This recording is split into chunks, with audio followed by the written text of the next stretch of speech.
ممکن ہو سکتا ہے ایسی صورتحال میں؟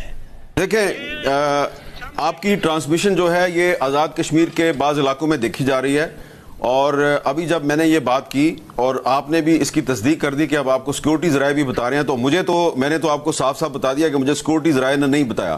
مجھے تو آزاد کشمیر میں بہت سے لائن آف کنٹرول کے پاس جو علاقے ہیں وہاں پہ جو ہمارے کانٹیکٹس ہیں، عام لوگ ہیں، مختلف پولیٹیکل پارٹیز کے لوگ ہیں، وہ جانتے ہیں، تو وہ ہمیں فوٹیجز بھیج رہے ہیں. اور جب میں نے یہ بات کی ہے تو اس کے بعد مجھے نیلم ویلی سے جو لوگ ہیں انہوں نے یہ کہا ہے کہ خدا کے لیے آپ جیو ٹی وی پر یہ بتائیں کہ آپ نے جن علاقوں کا ذکر کیا ہمارا ذکر نہیں کیا. نیلم ویلی میں بہت زیادہ سیز فائر کی وائلیشن ہو رہی ہے، اور ہندوستان کی طرف سے نہ صرف فائرنگ کی جا رہی ہے بلکہ گولہ باری بھی کی جا رہی ہے.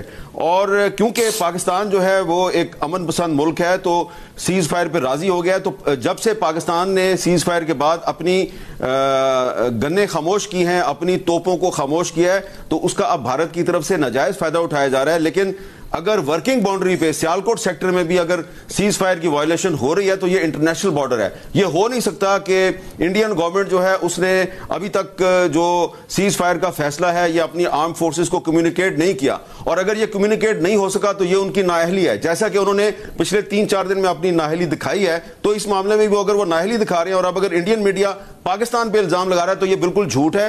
بالکل طرف سے سیز فائر کی کوئی وائلیشن نہیں ہو رہی. تو اب جب کہ میں آپ سے بات کر رہا ہوں، میری انفارمیشن کے مطابق تقریباً لائن آف کنٹرول کے ہر سیکٹر پر انڈیا کی طرف سے سیز فائر کی وائلیشن کی جا رہی ہے. اور شاید اعجاز چودھری صاحب صحیح کہہ رہے تھے کہ انہوں نے صرف ایک ڈسیپشن کے لیے، دھوکہ دہی کے لیے سیز فائر پر آمادگی ظاہر کی. شاہ زیب خان زادہ صاحب